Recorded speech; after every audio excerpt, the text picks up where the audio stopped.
माननीय सभासदों, माननीय सभापति महोदया जी,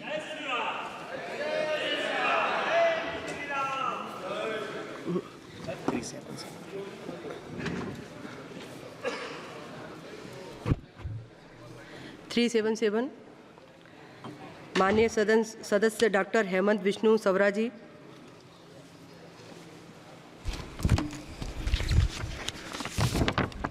माननीय सभापति महोदया, इस नियम 377 के माध्यम से मैं मुंबई से वसई विरार और दहानू तक रेलवे विकास कार्यों में तेज़ी लाने का निवेदन करना चाहता हूं। मुंबई से वसई विरार और दहानू तक लोकल ट्रेन की फ्रीक्वेंसी बढ़ाए जाने की आवश्यकता है। वर्तमान समय में मुंबई और दहानू के बीच चलने वाली लोकल ट्रेन की फ्रीक्वेंसी 1-1 घंटे की बाद की है। इसे कम से कम 30 मिनट के अंतराल में या इससे कम किया जाना चाहिए। बोरीवली से विरार के बीच 5th और 6th लेन का काम शुरू हो चुका है। विरार और दहानू के बीच 3rd और 4th लेन का काम शुरू हो चुका है, लेकिन इसकी रफ्तार बहुत ही धीमी है। इन कार्यों में तेज़ी लाना जाना चाहिए। मुंबई से वसई विरार और दहानू तक कई जगहों पर FOB, ROB, सबवे और रेलवे क्रॉसिंग बनाने की आवश्यकता है। इसका सर्वे करवा के जल्द से जल्द काम शुरू करना चाहिए। पालघर रेलवे स्टेशन को रेलवे मंत्रालय द्वारा अमृत भारत स्टेशन योजना के लिए चुना गया था। इसका मास्टर प्लान जल्द से जल्द शुरू हो चुका है, लेकिन सुविधा जो है वो उसका काम ज़्यादा स्पीड से होना चाहिए। और साथ ही साथ मैं माननीय मंत्री जी से जानना चाहता हूं कि पालघर रेलवे स्टेशन पर निर्माण कार्यों पर अब तक कितनी प्रगति हुई है और सभी कामों में कब तक पूरा करने का लक्ष्य रखा गया है। और महोदय, मैं निवेदन करना चाहता हूं कि वसई और नाला सुपारा के बीच नया स्टेशन। धन्यवाद। विषय कंप्लीट हो चुका है। धन्यवाद। माननीय सदस्य श्री जगदम्बा पाल जी। माननीय सदस्य श्री कृपानाथ मल्लाह जी। माननीय सदस्य श्री अनंत नायक कृपा जी।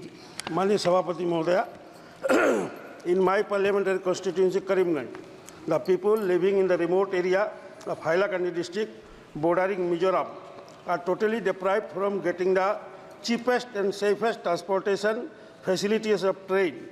As this is only transportation for the people residing there, it will be a very big benefit for students, patients and daily workers who travel for their daily needs. Further, it felt very much necessary for a new train service 1 day or 3 days in a week from Guwahati to Bhairavi and Bhairavi to Guwahati. Therefore, I urge upon the Honorable Minister of Railways to arrange and consider the commencement of a new train service from Bhairavi to Guwahati and Guwahati to Bhairavi. Thank you. माननीय सदस्य श्री अनंत नायक जी।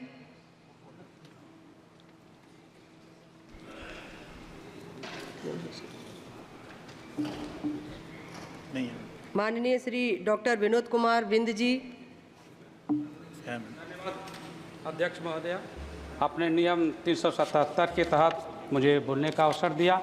मैं सबसे पहले कालीन की नगरी भदोही की देवतुल्य जनता को धन्यवाद देता हूं कि जो सदन में भेजने का काम किया, और उस सदन में आने के बाद भदोही की जनता की जो भी समस्याएं हैं उनका मैं इस पटल पर रखूँगा, समाधान के लिए भी आशा करूँगा। मेरे संसदीय क्षेत्र भदोही के अंतर्गत ज्ञानपुर रोड रेलवे स्टेशन का प्लेटफार्म नंबर 1 बहुत छोटा है। ट्रेन प्लेटफार्म से बाहर तक पहुंच जाती है, जिससे रेल यात्रियों को ट्रेन में बैठने और उतरने में दिक्कतों का सामना करना पड़ता है। इस रेलवे स्टेशन से दिल्ली, मुंबई और कलकत्ता सहित कई क्षेत्रों के लिए ट्रेनों का आवागमन है। ऐसे में प्लेटफार्म का विस्तारीकरण होना आवश्यक है और ककराही रेलवे क्रॉसिंग पर अंडरपास बनना है।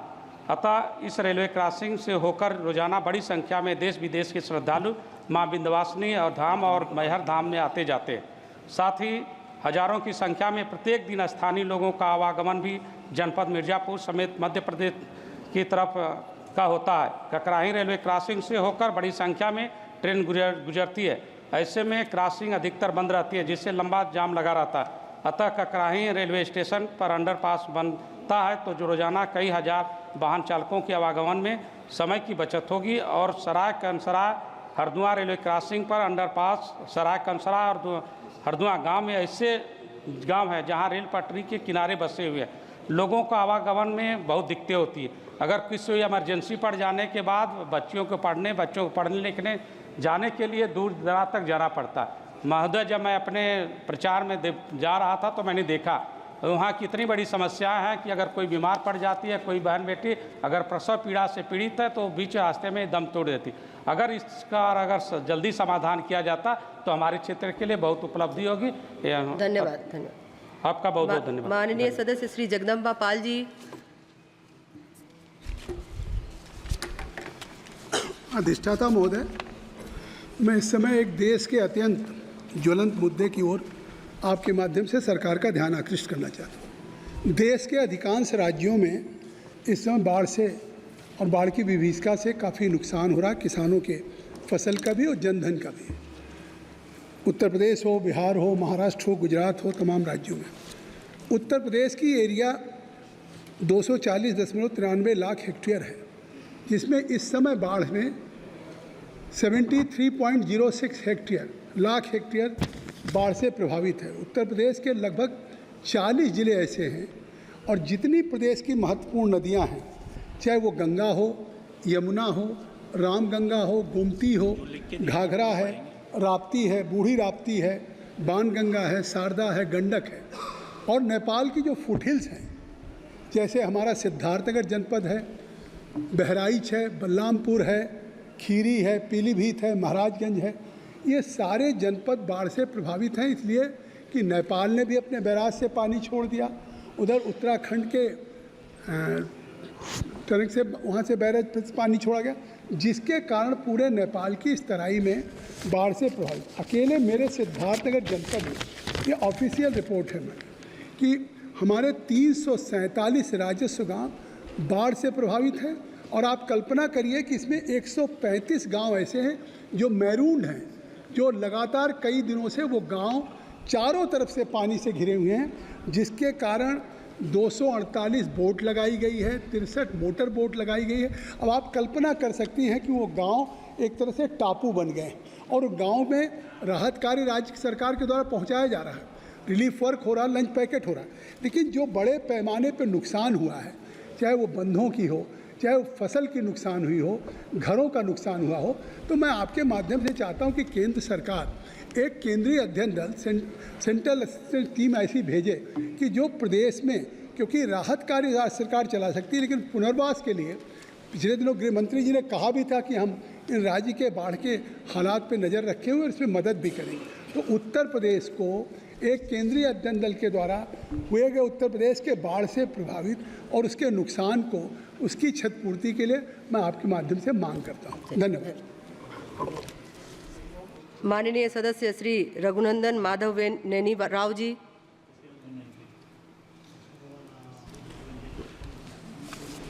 Honorable Speaker, sir, I represent the Medak Parliament constituency from Telangana.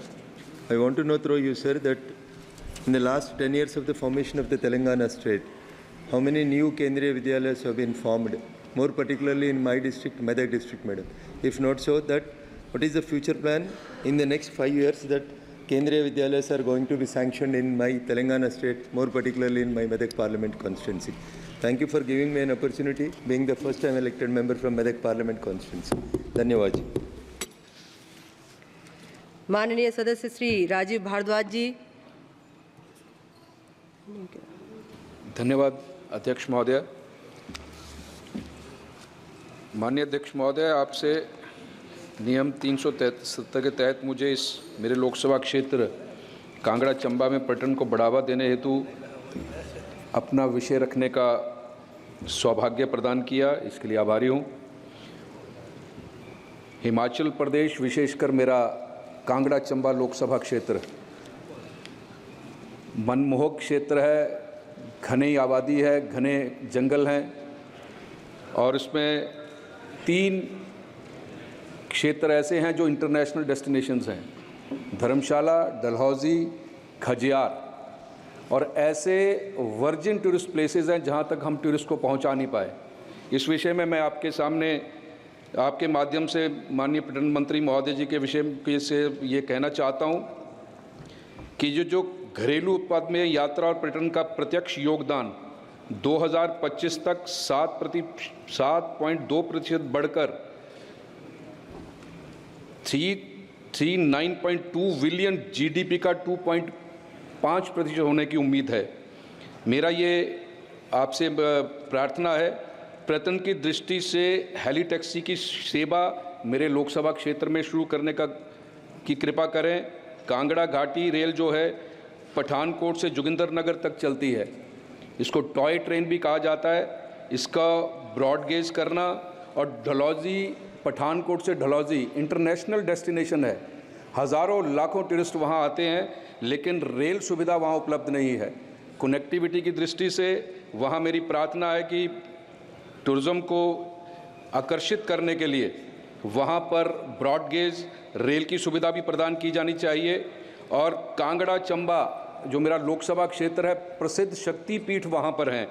माता कितने शक्तिपीठ हैं इसके विषय में आपको पता है। कांगड़ा, चामुंडा, चिंतपूर्णी और ब्रजेश्वरी ये प्रसिद्ध शक्तिपीठ हैं। हज़ारों पर्यटक वहाँ दर्शन करने के लिए आते हैं। इस दृष्टि से मेरी आपसे प्रार्थना है कि इस दृष्टि से धार्मिक रिलीजियस टूरिज़्म को बढ़ावा देने के लिए यहाँ एक रिलीजियस कॉरिडोर की भी स्थापना की जानी चाहिए। और धौलाधार, धर्मशाला के सामने जो धौलाधार है, अध्यक्ष महोदय मैं आपके माध्यम से कहना चाहता हूँ कि वर्ल्ड की सबसे नियरेस्ट स्लो लाइन है ये। विश्व में इतनी नियरेस्ट स्लो लाइन कहीं नहीं है, लेकिन हम पर्यटकों को उसके लैब तक अभी तक नहीं पहुंचा पाए हैं। मैं आपके माध्यम से एक और प्रार्थना करना चाहता हूं कि धर्मशाला से धौलाधार की वादियों तक पहुंचाने के लिए रोपवे की सुविधा भी प्रदान की जानी चाहिए।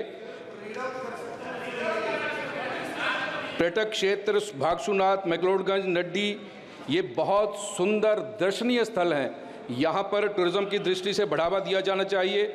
भारी संख्या में पर्यटन की दृष्टि से मेरे ज़िले में पौंग बांध रिजर्वायर है, चंबा जिला में चमेरा बांध है।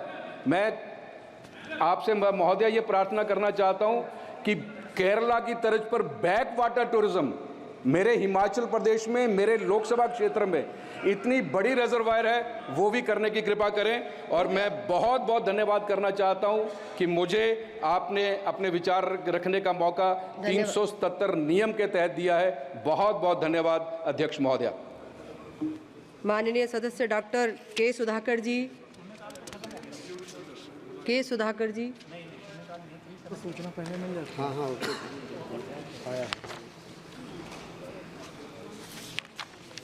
माननीय सदस्य श्री राजकुमार चाहर जी। धन्यवाद सभापति महोदय, आपने मुझे 377 पर बोलने का अवसर प्रदान किया। आगरा जनपद में बटेश्वर एक स्थान है जो बाहा तहसील में आता है और देश के पूर्व प्रधानमंत्री, भारत रत्न श्रद्धेय श्री अटल बिहारी वाजपेयी जी की पैतृक और जन्मभूमि है। ये गांव यमुना और चंबल के मध्य में है।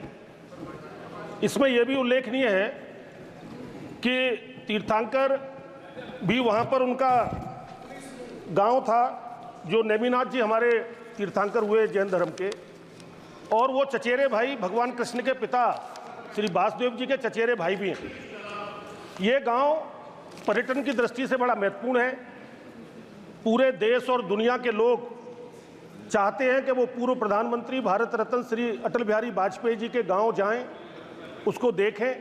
तो वहाँ पर एक विशाल प्रतिमा जो भव्य भी हो और दिव्य भी हो, जिस प्रकार से गुजरात में सरदार वल्लभ भाई पटेल की प्रतिमा लगी है, उसी प्रकार की बटेश्वर में माननीय अटल बिहारी वाजपेयी जी की प्रतिमा लगे।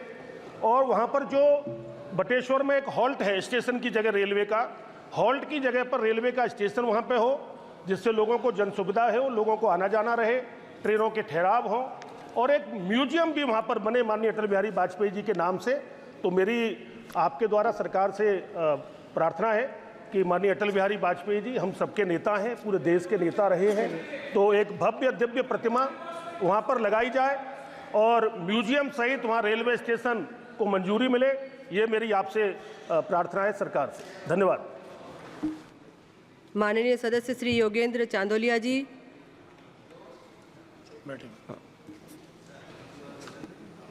धन्यवाद सभापति महोदय जी। मैं दिल्ली से नॉर्थ वेस्ट लोकसभा का सांसद हूं और मैं आपका ध्यान और पूरे सदन का ध्यान दिल्ली की बदहाल स्थिति की ओर दिलाना चाहता हूं। बाकी आप सब लोग भी सांसद महोदय भी देखते होंगे कि दिल्ली बद से बदतर है। दिल्ली के अंदर बारिश आते ही ऐसा जल भराव होता है, 4-4 फीट पानी भरा रहता है, 4-4 घंटे पानी निकलता नहीं है, सीवर ओवरफ्लो रहते हैं, नालियां साफ नहीं होती। दिल्ली सरकार, पीडब्ल्यूडी, जल बोर्ड, जितने भी दिल्ली सरकार के डिपार्टमेंट हैं, सारे के सारे कुछ काम करने की स्थिति में नहीं है। मेरे क्षेत्र के अंदर किराड़ी एक विधानसभा का क्षेत्र है, वह अभी भी पूरे 10 साल से जलमग्न है। 10 साल से दिल्ली की जो अव्यवस्था हुई है, बदहाल हुई है, उसके लिए दिल्ली की सरकार जिम्मेदार है। अभी पिछली बारिश के अंदर एक व्यक्ति की मौत इसलिए हो जाती है किराड़ी के अंदर कि वह अपने काम पर जा रहा था, बिजली के करंट लगने से। माननीय अध्यक्ष जी, मैं आज इस सदन के ध्यान में एक महत्वपूर्ण मुद्दा लाने के लिए खड़ा हुआ हूं।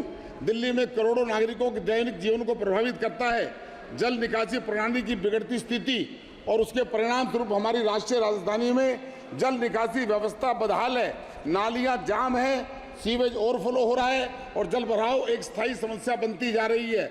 अध्यक्ष जी, बारिश के समय जल भराव की स्थिति और भी विकराल रूप ले लेती है। हाल ही में जल भराव के कारण दिल्ली के एवं मेरे ही उत्तर पश्चिम लोकसभा संसदीय क्षेत्र में कई लोग जान गंवा चुके हैं। मेरे संसदीय क्षेत्र के किराड़ी में जल भराव के कारण करंट लगने से 2 हादसे हुए हैं। एक नौजवान और 2 छोटे छोटे बच्चे इस करंट लगने से मरे हैं। उसकी सारी की सारी जिम्मेदारी दिल्ली की सरकार की है, दिल्ली के मुख्यमंत्री अरविंद केजरीवाल की है। मैं इस सदन का ध्यान दिलाना चाहता हूं कि दिल्ली को इस बदहाल अव्यवस्था से बाहर निकालना चाहिए। जिन लोगों की मृत्यु हुई है, सरकार ने घोषणा तो की है, लेकिन उनको मुआवजे की एक भी राशि अभी तक नहीं दी गई है। स्मिता उदय बाग जी।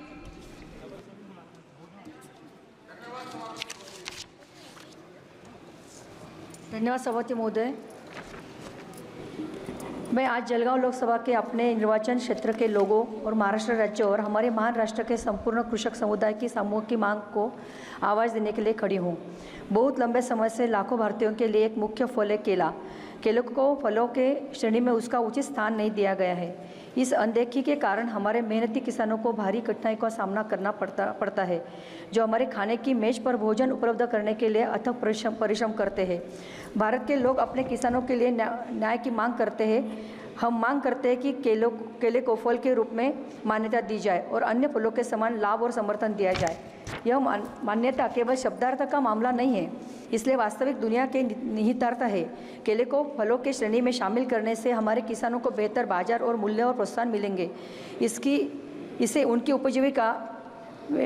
आजीविका में सुधार होगा, उनकी उत्पादकता बढ़ेगी और हमारे राष्ट्र के विकास में योगदान मिलेगा। मैं सरकार से आग्रह करती हूँ कि वह लोगों की आवाज़ सुने और केले को फलों की श्रेणी में रखने के लिए तत्काल कार्रवाई करे। आइए हम सब मिलकर अपने किसानों को सशक्त बनाएं और देश की रीढ़ कृषि को मजबूत करने के लिए काम करें। धन्यवाद। माननीय सदस्य डॉक्टर जयंत कुमार राय जी। दिया बोलने के लिए। मैं एक वेस्ट बंगाल का एक इम्पॉर्टेंट इशू रेज करना चाहता हूँ इधर, which is very important I think. ये वेस्ट बंगाल में दिशा कमेटी के बारे में मैं ये उठाना चाहता हूँ। The Disha committee, that is the district development coordination and monitoring committee, Disha committee, which are essential for monitoring various government of India programs and sorry आप दिशा कमेटी करने नहीं देता है मैडम। माननीय सदस्य, आप अपने विषय को पढ़िए। Madam, let me speak. I have not disturbed you. Just let me speak. Everybody should know what is happening in West Bengal. Just you know, madam, please. Disha committee are essential for monitoring various Government of India programs and promoting synergy and convergence among stakeholders. Have not yet been constituted in several districts of West Bengal. Madam, according to Disha committee guidelines of 2022, district level Disha committee should be held at least once in every quarter. अरे आप तो करने नहीं देता है। However, madam, since 2022, 1st April 2022, not a single meeting has been convened in West Bengal. Sir, this has created this absence of these meetings hinders the collaboration between stakeholders, not only local and central representatives, but also with the local authorities who are governing. माननीय सदस्यों से मैं अनुरोध कर रही हूं, बहुत ही महत्वपूर्ण विषय पर बोल रहे हैं माननीय सदस्य। बोलने दीजिए। I have not disturbed you, madam. Therefore, this is actually, that is why it negatively affects. अपने विषय पर आप तो बात रखिए। Negatively affects the review of public works, quality expenditure, optimization of public funds, and program implementation monitoring. Therefore, I request the Honorable Minister, through you, Madam, of Rural Development Minister, to issue strict instructions madam. धन्यवाद strict instructions, madam, to constitute such committees and to take necessary steps so that they convene regular meetings, Disha committee meetings in our state under the chairmanship of MPs, local MPs. माननीय सदस्य श्री गोपाल जी ठाकुर। माननीय सदस्य गोपाल ठाकुर जी। एक बहुत महत्वपूर्ण विषय पर मुझे बोलने का अवसर दिया है, इसके लिए धन्यवाद। मैं बिहार के मिथिला क्षेत्र से आता हूं और मेरा संसदीय क्षेत्र दरभंगा लोकसभा पड़ता है। उत्तर बिहार की 8 करोड़ आबादी को प्रतिवर्ष बाढ़ की भीषण समस्या का सामना करना पड़ता है। महोदय, सर्वप्रथम मैं देश के यशस्वी प्रधानमंत्री परम आदरणीय श्री नरेंद्र भाई मोदी के नेतृत्व की भारत सरकार को धन्यवाद देना चाहता हूं कि इस समस्या के अस्थायी समाधान है आवश्यक पहल प्रारंभ कर चुकी है और केंद्रीय जल आयोग के द्वारा कमेटी का गठन भी किया गया है। महोदय, बाढ़ से अस्थायी समाधान है पड़ोसी देश नेपाल सरकार का इस विषय पर सकारात्मक रुख आवश्यक है और इस दिशा में हमारी सरकार ने आवश्यक पहल किया है। महोदय, नेपाल से आने वाली नदियों के उद्गम स्थानों पर हाई डैम निर्माण की इस समस्या का अस्थायी समाधान होगा। हम सभी को इस वाक्य पर पूर्ण भरोसा है कि मोदी है तो मुमकिन है।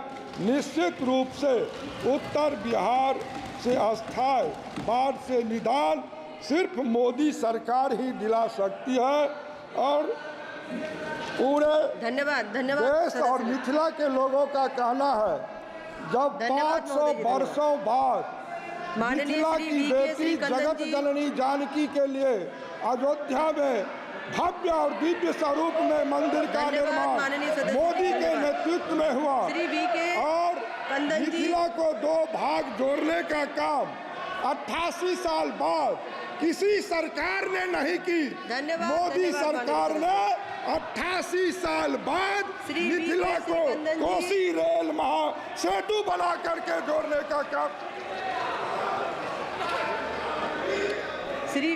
श्री वी.के. सिकंदन जी।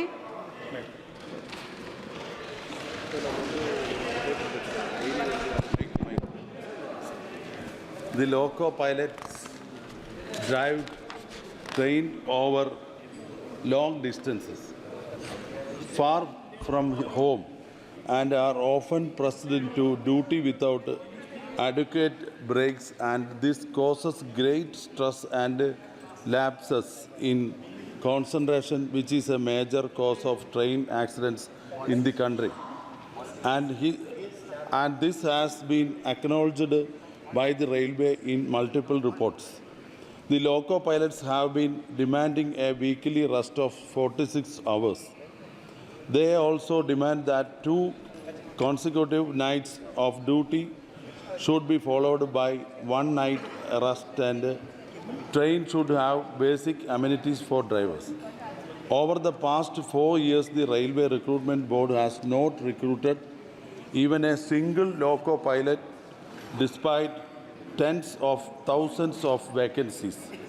Shockingly, the country has been witnessing frequent train accidents, and the recent one occurred on 17th June 2024, killed more than 50 people on board. Near Jalpaiguri, this happened just 1 year after a major train accident involving 3 trains at Balasore, which killed more than 300 people on 2nd June 2023.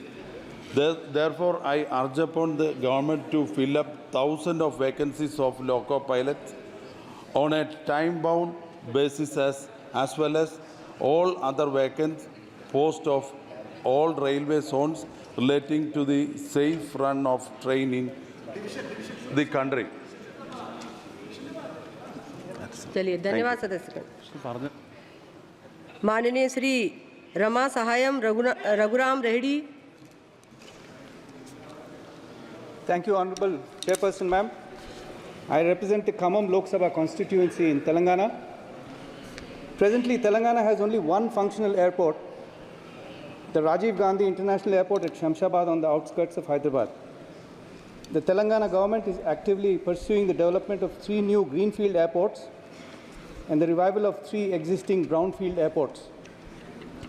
The 3 new airports are proposed to be established at Bhadradri, Kottagudam, Jakranpalli in Nizamabad district, and Mahbubad. Similarly, the existing airports in Warangal urban district, Mamnoor, Basant Nagar in Peddapalli district, and Adilabad districts are being revived.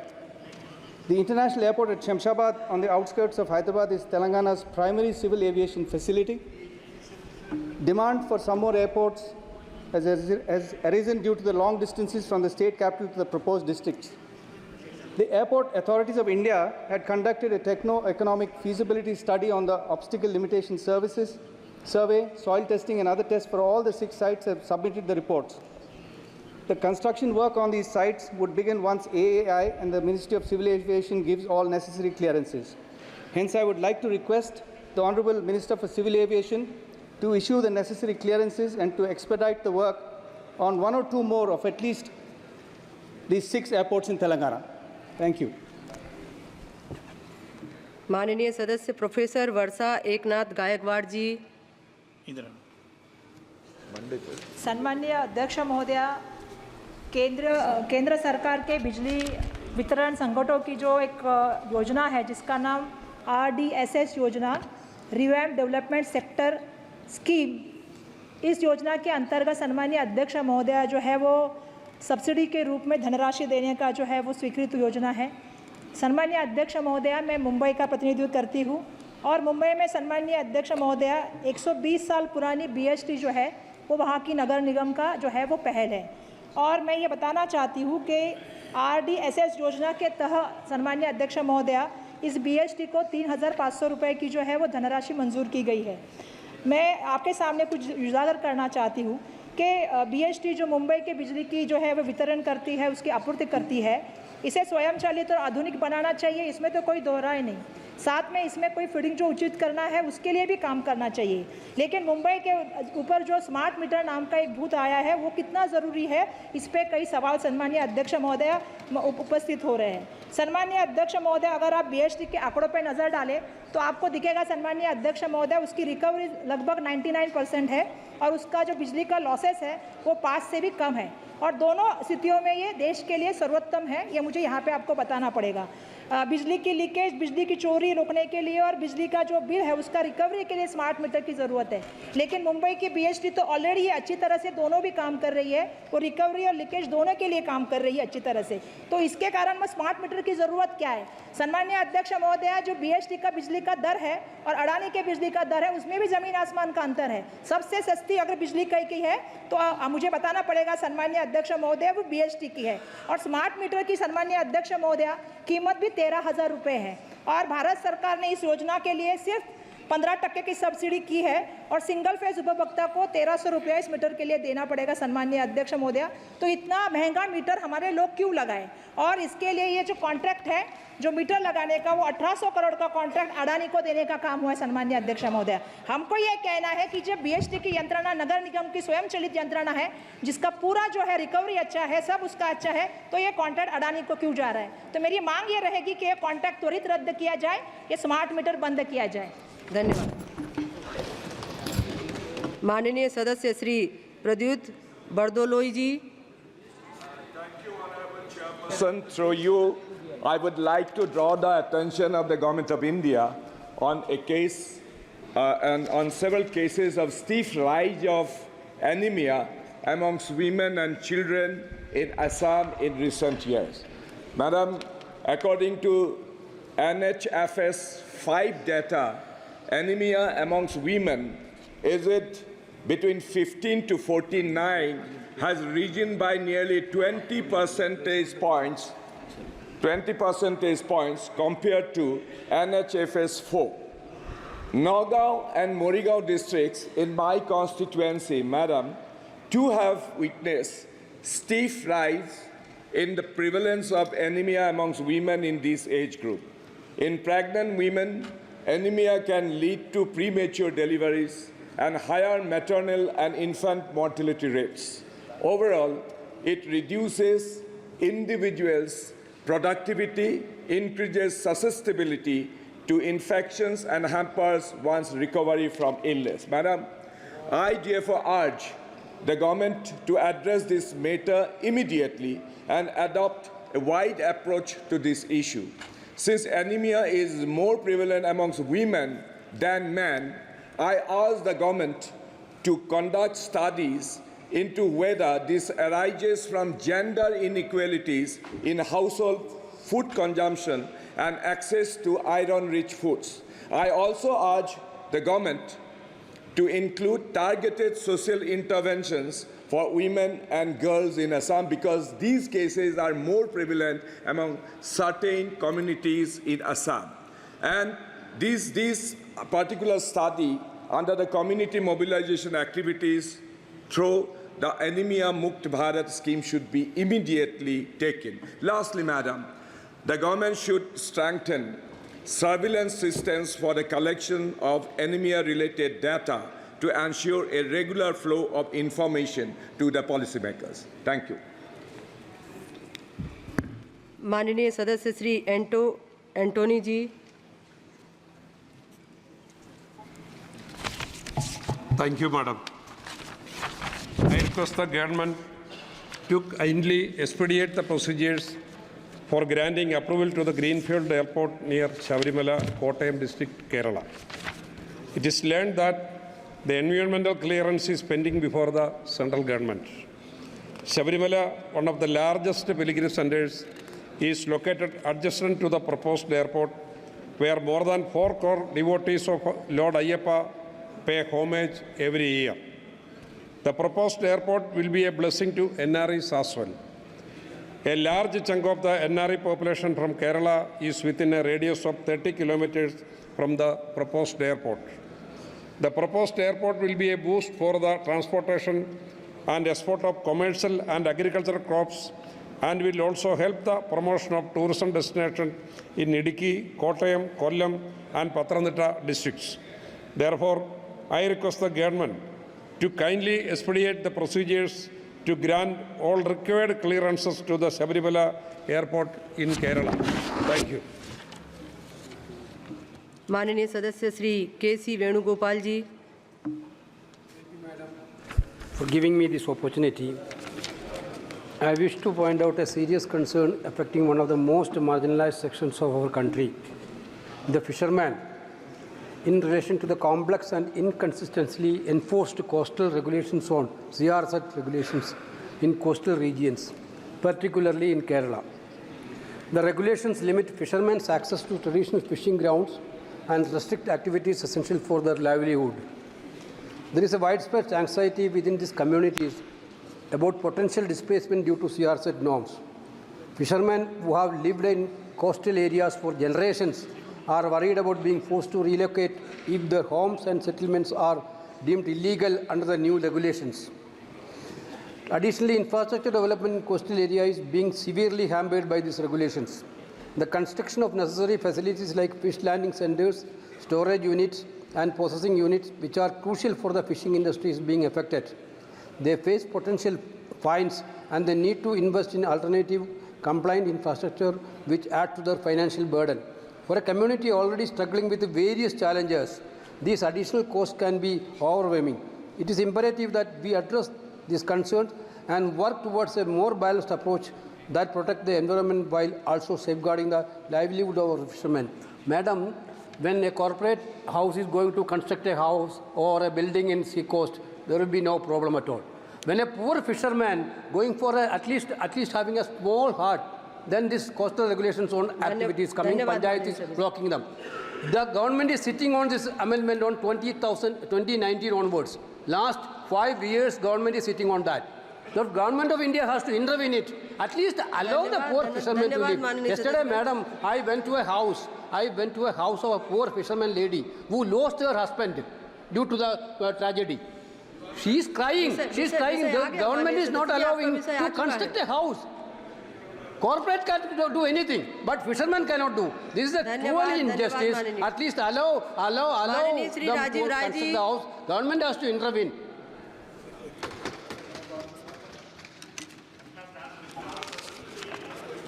मैं बदहाल बुनकर, बेहाल किसान और बेरोजगार नौजवानों के क्षेत्र से ऐतिहासिक मतों से जीत कर आया हूँ।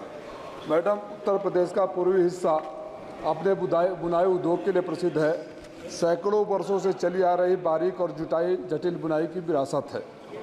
इस क्षेत्र के अधिकांश लोग अपने जीविका उपार्जन के लिए बुनाई के पेशे से जुड़े हुए हैं। इस क्षेत्र में बुनकरों की स्थिति दयनीय है। उनके लिए अपने जीवन यापन की आवश्यकता को पूरा करना भी लगभग नामुमकिन है। पिछले 6-7 सालों से सरकारी नीतियों ने चाहे जिस वजह से साजिश करके बुनकरों को किनारे पर ला दिया है। जितनी मेहनत करते हैं, जितनी पूंजी लगाते हैं, उनके बदले में उनको 2 जून का खाना भी नहीं मिल पाता है। जीएसटी के लागू होने से उनके बुनकर समुदाय पर और भी प्रतिकूल प्रभाव पड़ा है।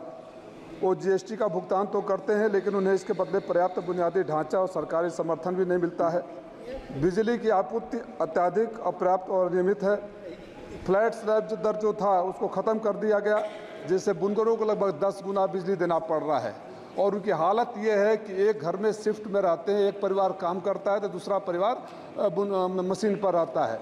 अगर कोई बुनकर का बच्चा देहांत में हो गया, बुनकर का देहांत हो गया, तो उसको कोई सरकारी साधन नहीं, जो मकान अलाट होते हैं उसमें कोई उसको सुविधा नहीं है। मैं सरकार से आग्रह करता हूं कि बिजली पर सब्सिडी दे, जीएसटी को कम करे, उनको सोशल सिक्योरिटी में इंश्योरेंस का लाभ दे, जिससे उनके घर में दुर्घटना हो गया मैडम तो परिवार सड़क पर आ जाता है, अगले वक्त खाना कौन देगा इसका भी इंतजाम नहीं रहता है। और उनको मकानों में प्राथमिकता दे, कम से कम छोटे छोटे मकानों में जो 10-10, 20-20 लोगों का परिवार रहता है, एक परिवार सड़क पर, एक परिवार और बारिश आ जाए, बारिश के मौसम में तो छुपे रहते हैं, दूसरा रूम पर रहता है। इनके लिए सरकार विशेष रूप से ध्यान दे। खास तौर से बिजली का जो स्लैब दर खत्म कर दिया गया है, चाहे केंद्र सरकार सब्सिडी देकर उसको देने का काम करे। धन्यवाद मैडम। माननीय श्री देवेश साके जी। माननीय अध्यक्ष महोदय, मैं सबसे पहले नियम 377 पर बोलने के लिए मैं आपका आभार व्यक्त करता हूं और आभार व्यक्त करता हूं एटा कासगंज की जनता ने, जिन्होंने अपने प्रश्न पूछने के लिए मुझे यहां तक भेजा। मेरे संसदीय क्षेत्र एटा कासगंज उत्तर प्रदेश के जनपद में कासगंज तहसील पटियाली में गंगा नदी के किनारे लगभग 15 से 20 किलोमीटर के दायरे में बसे गांव जैसे सहवाजपुर, बरौनाबरी, बगवास, कादरगंज, पुख्ता इदा, मेहोला, नदरोली और मूंजखेड़ा, राजेपुर, कुर्रा गांव जो प्रतिवर्ष बाढ़ और कटान से प्रभावित होते रहते हैं, वहां के सभी किसानों के लिए यह गंभीर समस्या है। बाढ़ के समय किसानों की फसल नष्ट हो जाती है, कटान से भी किसानों एवं ग्रामीण वासियों का भारी नुकसान और क्षति होती है। यह समस्या मुख्य रूप से गंगा नदी के पेटी में गाद सिल्ट का जमा होना है, जिसके कारण गंगा नदी का रास्ता बरसात के समय रिहायशी इलाके की तरफ मुड़ जाता है। स्थानीय प्रशासन एवं सिंचाई विभाग रेत की बोरियां डालकर अस्थायी बचाव के प्रयास करती है, जो समस्या का समाधान नहीं है। किसानों के प्रतिवर्ष काफ़ी नुकसान का सामना करना पड़ता है। अतः मैं आपके माध्यम से माननीय जल शक्ति मंत्री से आग्रह करता हूं कि इस क्षेत्र में प्रभावित गांवों को स्थायी समाधान के लिए डिसिल्टिंग और बड़े पत्थरों की ठोकरों की व्यवस्था होनी चाहिए और गंगा नदी के प्रतिवर्ष आ रही बाढ़ का कटान से निदान दिलाने के लिए जल्द कोई कार्य योजना तैयार करी जाए, ऐसी मेरी मांग है। बहुत बहुत धन्यवाद। माननीय सदस्य श्रीमती साजिदा अहमद जी। Honorable Chairperson, I would like to draw the kind attention of the government towards the long pending demand of my parliamentary constituency, Uluberia, which pertains to the Ministry of Railway. The proposal for a new railway from Shampur to Bagnan has been pending for a significant period, despite a survey conducted by the previous government. I have raised this issue several times in the parliament, yet no action has been taken by the current government. Shame, shame. Shampur area of my constituency currently relies solely on road connectivity. Residents are forced to travel 40 to 50 kilometers to reach the nearest railway station, causing considerable hardship. Moreover, the region includes notable tourist spots such as Gadiara and Gorchumuk, which would greatly benefit from improved railway access. The establishment of this railway line would not only alleviate the daily struggles of the local population, but also promote tourism in the area, thereby contributing to the region's economic development. I earnestly request the government to prioritize the issue and expedite the necessary action for the completion of the railways from Shampur to Bagnan. Good. धन्यवाद. Thank you.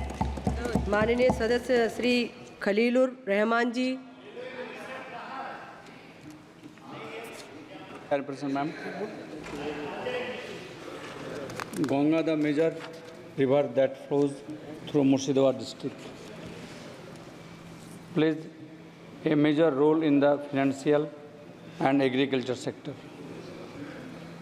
Ganga erosion is a major concern for the people of Murshidabad district, especially for Lalgola, Raghunathganj 2, Shution and Shamsherganj block, in which Shamsherganj block and Nurpur GP and Giriya GP of Shution and Raghunathganj 2 block is the most affected.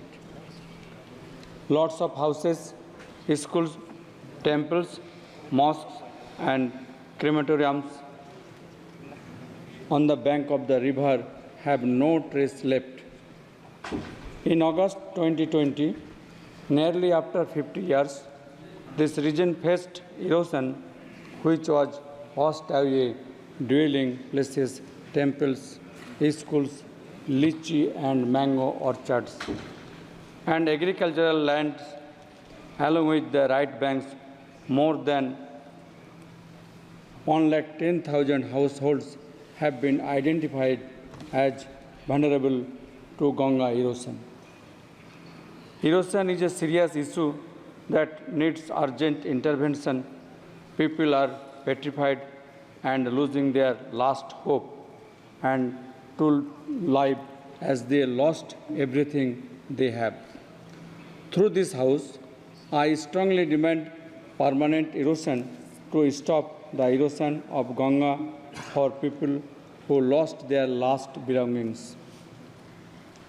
Along with that, I appeal to render help for those homeless people for their rehabilitation. The Farakka Barrage project has many vacant lands. Those vacant lands may consider for rehabilitation for the families who lost their homes.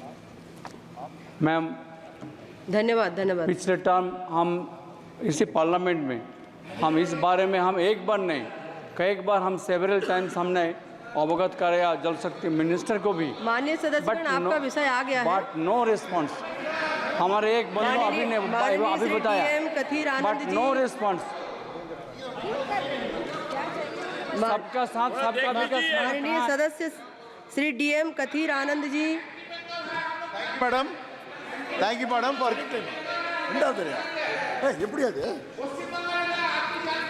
दादा thank you madam for giving me the opportunity to speak under the matter 377. Sir, the railway overbridge and railway underbridge at the level crossing LC81 new town in Vaniyambadi has to be constructed for the benefit of the people living in Vaniyambadi. I have raised this issue several times before since 2019, but the railway authorities have not fulfilled this long pending demand so far. The LC81 crossing is the only access point for those entering the town from the national highway.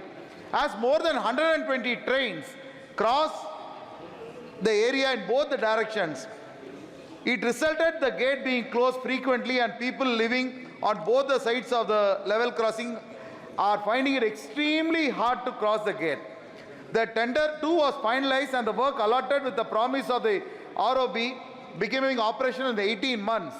The level crossing was closed for work on September 11, 2017. At a 20-feet trench was also dug at the spot, after which the work stopped completely. Even after repeated requests, the construction of the railway overbridge has not been done. People from all walkways of life at Vaniyambadi are demanding for this railway overbridge at LC81 for almost a decade. Therefore, I urge upon the Union Government to ensure the construction of overbridge at LC81 Newtown Vaniyambadi immediately. This matter has also been raised with the General Manager in Railways also. But after a long discussion, they agreed that a railway overbridge cannot be constructed and a railway underbridge could be constructed. धन्यवाद धन्यवाद। Madam, they had promised a railway underbridge of 5 meters. I expect this government to make proper action and build this railway underbridge as soon as possible. Thank you. माननीय श्री केसी नैनी शिवनाथ जी। Thank you, madam. I represent from Vijayawada Parliament of Andhra Pradesh. The Polavaram irrigation project is a true national project that will benefit 6 states in India. This project witnessed remarkable progress under the leadership of Chandrababu Naidu. By 2019, an impressive 71.93% of civil works and 18.66% of land acquisition and resettlement has been completed. However, from 2019 until May 2024, during the tenure of previous government in Andhra Pradesh, only 3.84% of civil works and 3.89% of land acquisition tasks were accomplished. Now, with a mission of model approach, the current Andhra Pradesh government has taken a decisive step to get Polavaram project back to track. The Chief Minister has declared every Monday a Polavaram day. This approach promises accelerated progress and timely completion. Thus, we earnestly urge upon the central government to release the sufficient funds for the development of critical projects and also the misuses done in the project. Also, inquiry the misuses done in the previous government during the project. The Polavaram project is more than a just infrastructure. It is a lifeline that will fulfill the growth and future of Andhra Pradesh. Thank you, madam. माननीय सदस्य doctor Alok Kumar Suman ji. धन्यवाद सभापति महोदया। मेरे संसदीय क्षेत्र गोपालगंज में स्थित सारण बांध जो सोनपुर से शुरू होकर सारण और गोपालगंज होते हुए उत्तर प्रदेश की सीमा तक जाता है। सारण जिले के संसदीय क्षेत्र सोनपुर से डुमरिया पुल तक के मार्ग को नेशनल हाईवे में शामिल कर लिया गया है महोदया। डुमरिया से सिसवा यूपी बॉर्डर तक या पश्चिमी चंपारण को जोड़ने वाले मंगलपुर पुल तक बचे हुए सारण बांध को अभी तक एनएच में शामिल नहीं किया गया है। बचे हुए बांध को यदि राष्ट्रीय राजमार्ग में शामिल कर लिया जाता है तो इससे इस क्षेत्र की 28 लाख जनता के विकास की नवीन ऊर्जा का संचार तो होगा ही, साथ साथ राष्ट्रीय राजमार्ग के माध्यम से राजधानी पटना से निर्बाध और त्वरित संपर्क स्थापित हो सकेगा और इसके साथ साथ निकटवर्ती कई जिलों में ही नहीं अपितु समस्त क्षेत्र का सर्वांगीण विकास सुनिश्चित हो सकेगा। उक्त परियोजना के माध्यम से इस परिक्षेत्र में स्थित नारायणी नदी पर पर्यटन का विकास होगा। सड़क परिवहन और जल मार्ग से भी व्यावसायिक परिवहन को कई गुना बढ़ा देगा। सड़क परिवहन से रोजगार के मार्ग सृजित होंगे और हर वर्ष आने वाली बाढ़ और उससे होने वाले जल भराव और कटाव की समस्या से भी नियंत्रण पाया जा सकेगा। अतः मैं महोदय आपके माध्यम से माननीय परिवहन एवं राजमार्ग मंत्री जी से अनुरोध करता हूं कि डुमरिया घाट से सिसवा यूपी बॉर्डर तक जाने वाली बांध को सारण बांध को एनएच नेशनल हाईवे के रूप में सम्मिलित किया जाए और उसको इसकी स्वीकृति दी जाए ताकि क्षेत्र का विकास हो और बाढ़ से भी बचाव हो सके। धन्यवाद महोदय। माननीय सदस्य श्री अनिल यशवंत देसाई जी। Mike. Thank you, Chairperson ma'am. Since I come from the city of Mumbai, I would like to cite light of the local passengers, local commuters who commute from local trains in Mumbai. Mumbai is the financial capital of the country and local train is the lifeline of Mumbai. Spread over 390 kilometers, the suburban railway operates 2,342 train services for more than 7.5 million commuters daily. The local train network is very vast and dependable, but if we compare it with the population, we find it inadequate during the peak hours, not only in the peak hours, but even otherwise. It is almost Herculean task to enter any compartment or to move out of it. Large number of commuters lose their lives every year in local train accidents. The number which has gone about 2,500 commuters who lost their lives on Mumbai's suburban network in 2023, averaging 7 deaths daily. Trespassing, fall from the train, accidents involving gaps on the platforms or hitting against the poles, those who hang outside the compartment, are some of the primary causes accounting for nearly 5 fatalities daily. Sometimes commuting in Mumbai locals is equal to a war zone, given the high death threat. The train travel, like attending to college or going to the work, is like going on the battlefield, as the fatalities are more than the numbers found anywhere else in the competitive war. I therefore request the railway authorities to ensure safety of the commuters and ensure comfortable journey, and request the Railway Ministry to take up this matter on priority instead of announcing new railway projects like bullet trains or high-speed locos. These are the issues which need to be, as these basic services need to be improved upon. Thank you very much. माननीय सदस्य श्री अभय कुमार सिन्हा जी।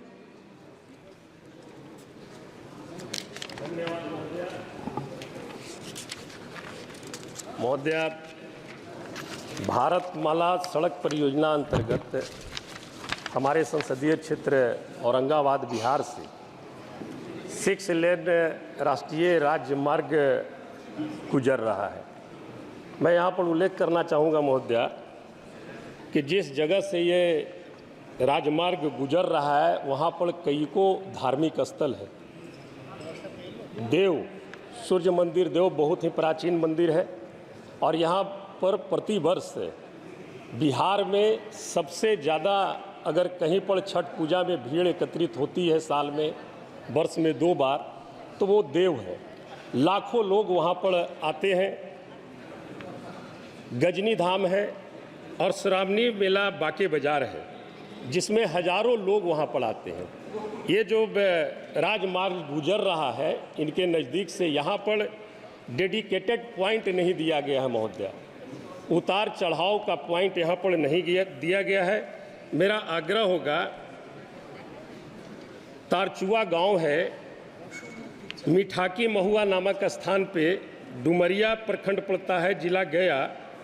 यहाँ पर dedicated point की स्वीकृति प्रदान की जानी चाहिए। हमारा आपके माध्यम से सड़क परिवहन और राज्य मार्ग मंत्री से जनहित में अनुरोध है कि इस राष्ट्रीय राजमार्ग पर एक उतार और चढ़ाव डेडिकेटेड पॉइंट ग्राम तरचुआ प्रखंड डुमरिया जिला गया के समीप मिठाकी महुआ नामक स्थान पर स्वीकृति प्रदान कराने का कृपा किया जाए। धन्यवाद। धन्यवाद महोदय।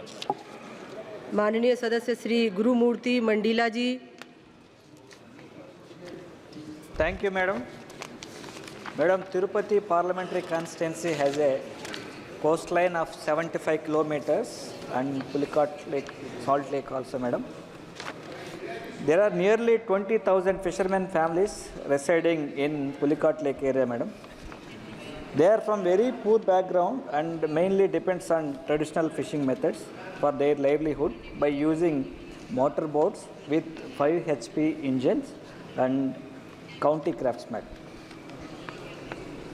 From past 20 years, they have been facing issues with the fishermen from the neighboring states of Tamil Nadu and Puducherry, Madam. The fishermen from neighboring states are illegally entering the reservoir zone with their heavy mechanized boats with the engine capacity of 400 to 500 HP and are damaging the local fishermen's boats and nets, Madam. The fishermen from neighboring states are not only causing financial damage but also attacking our fishermen with weapons, Madam. Many of our fishermen got injured during the attacks, Madam. It's a sensitive law and order issue between two states. Madam, I would like to request the Union government for prompt action and resolving long-standing issues for the sustainable future of our fishermen community, Madam. Thank you. माननीय Shri N.K. Premachandran ji. Last. Thank you very much, Madam Chairperson, for affording me this opportunity to draw the attention of the Honorable Labour Minister. Fortunately, he is present in the House. The matter is in respect of ESI Model and Super Speciality Hospital in Asramam, Kollam, in my constituency. Madam Chairperson, this is the first model hospital declared long back. And cashew workers, the poor downtrodden cashew workers, 95% of the cashew workers are women folk. They are solely depending on this ESI hospital in Kollam, Asramam. It is one of the best. Rate of occupancy is very, very high, such a big hospital, but now it is in a pathetic condition. I would like to draw the attention of the Honorable Labour Minister, the new Labour Minister. I congratulate him for assuming the office of the Labour Minister. Madam Chairperson, the insured persons depend on ESI model and super speciality hospital in Asramam, Kollam, Kerala, and are facing difficulty due to lack of infrastructure and qualified doctors in super speciality departments. The vertical expansion and allied infrastructure developments are kept idle. No progress has taken place in infrastructure development. There is deficiency of doctors, paramedical staff, and manpower. The cardiology treatment has been stopped. The ESI Corporation terminated the agency engaged for cardiology treatment in PPP model. No alternate arrangement has been made.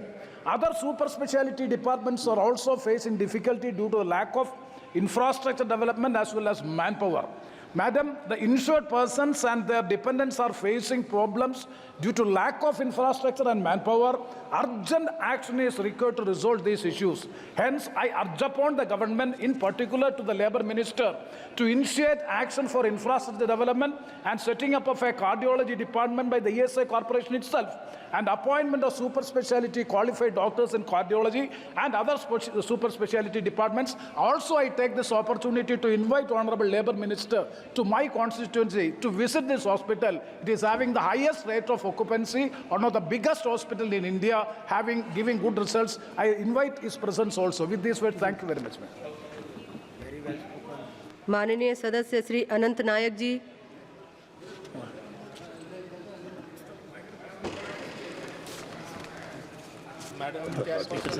हाँ ये हाथरस से जोड़ दिया है तो ये हाथरस होकर जाती है लाइन, हाथरस होकर जाती है लेकिन हाथरस के ऊपर से जाता है, हाँ लाइन नीचे रह जाती है। हाँ तो उसी को तो करना है। Kendujhar is the part of the mineral-rich Singhbhum-Kendujhar-Bonai corridor bordering South Jharkhand, and a large part of this corridor falls in this district. The district has one of the largest and most developed iron ore reservoirs in Asia, with iron ore mineral reserve of 2,500 million tons, much of which is exported by the government.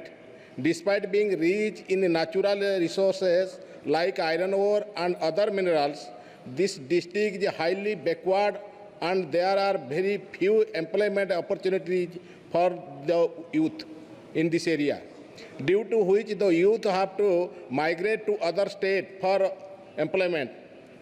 For optimum utilization of availability high quality iron ore, there is a need to establish a mega steel plant in this district, which will not only lead to the all around the development of this district, but will also provide employment opportunities to the youth. The necessary infrastructure like a port connectivity, railway connectivity, and national highway connectivity are well placed. Therefore, I request the government to take immediate steps towards setting up a mega steel plant in Kendujhar so that there can be proper development of this area and the employment related problem of the youth can be solved. Thank you, sir. Dr. K. Sudhakar. I thank you for the opportunity, Speaker Sir. Karnataka experienced one of the most severe droughts in the year 2023. The droughts have had a profound impact on almost all taluks within our state, with the small and marginal farmers being the most severely affected. In my constituency of Chikbalapur and the neighboring Kolar and Tumkur districts, which has a significant farming population, we play a crucial role in providing sustenance to the urban city of Bangalore. Unfortunately, the groundwater levels have also witnessed a significant depletion over the years. The underground water has dropped as deep as 1,500 feet below. It is imperative that we find a permanent solution to address this pressing issue. Instead of finding a permanent solution, the state government is trying to utilize the STP water, and they are filling up the ponds and the lakes of these districts. We do not know what are the effects of that, because, Speaker Sir, 80 lakh people are using for their agriculture and drinking water purpose. This may be the one-off case in the entire country that STP water is being utilized to fill up the tanks and for the use of agriculture and drinking water. One potential solution could be the transportation of at least 5 TMC of water from the Krishna River to our region through construction of canals and completion of Ethinole project at the earliest. Also, special river catchment improvement plans have to be enabled for Palar, Ponnayar, Pennar and Chitravati rivers. The basin, riverbanks and drainage of these rivers must be protected and desiltation to be done on priority. Additionally, it is crucial to revitalize and restore the village ponds and other water structures in the area. Therefore, I earnestly request the government to consider my request for finding a permanent solution to this crisis to save the lives of not just the humans, also animals, and to protect the flora and the fauna of the region. Thank you, Speaker, sir. माननीय सदस्यगण 377 के अंदर जो लिखा है वही पढ़ा जाता है। सभी माननीय सदस्यों को मैं आग्रह करता हूँ। रूल 193 के अधीन चर्चा